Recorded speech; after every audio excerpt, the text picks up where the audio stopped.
out of a large number of instruments produced by this machine, the percentage of instruments that will last more than 26 month. So on the large, है ना, कह रहा है कि out of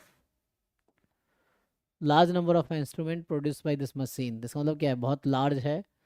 So क्या percentage है that the percentage of the instrument that will last more than 26 month.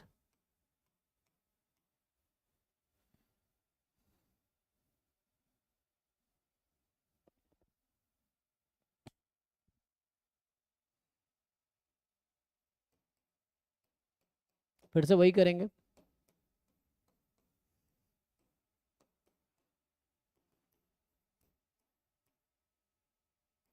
ये बना जाएगा.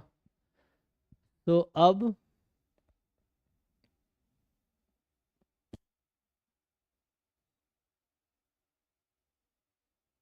तो कंपेयर करना पड़ेगा हमें ना.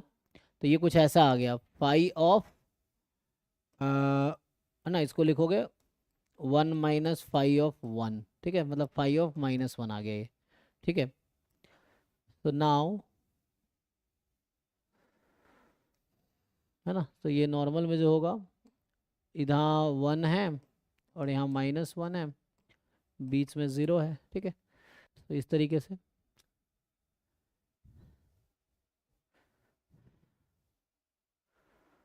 अब डेटा देखते हैं, डेटा क्या है उसके हिसाब से. तो अभी हमारा फाई ऑफ -1 आया हुआ है. ठीक है ना. तो ये जो डेटा गिवन था उसको यूज़ करना है ना.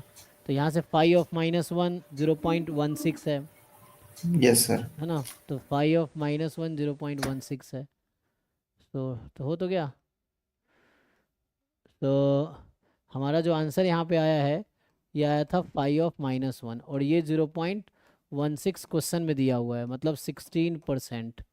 तो on the large number of instrument produce by this machine, the percentage of the instrument, the percentage of instruments that will last more than 26 month approximately.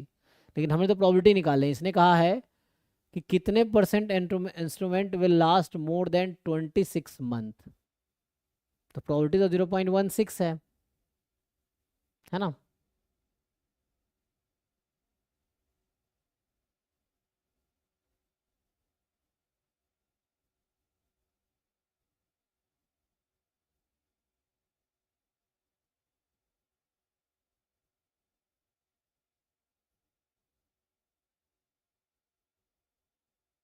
तो होना 16% ही चाहिए. देखो आंसर की में क्या दे रखा है. तो अभी जो हमने निकाले हैं प्रोबेबिलिटी, वो तो 16% ही आया है डेटा के हिसाब से. तो होना ही चाहिए, ये होगा तो ये भी होगा. देख लो भाई. ठीक है, यहाँ तक. यस सर, आंसर की में भी ए और बी है. ठीक है ना. अब नेक्स्ट जो क्वेश्चन है वो ये वाला है. ये थोड़े से पेचीदा क्वेश्चन है, इसको पढ़ो क्या कहना चाह रहा है.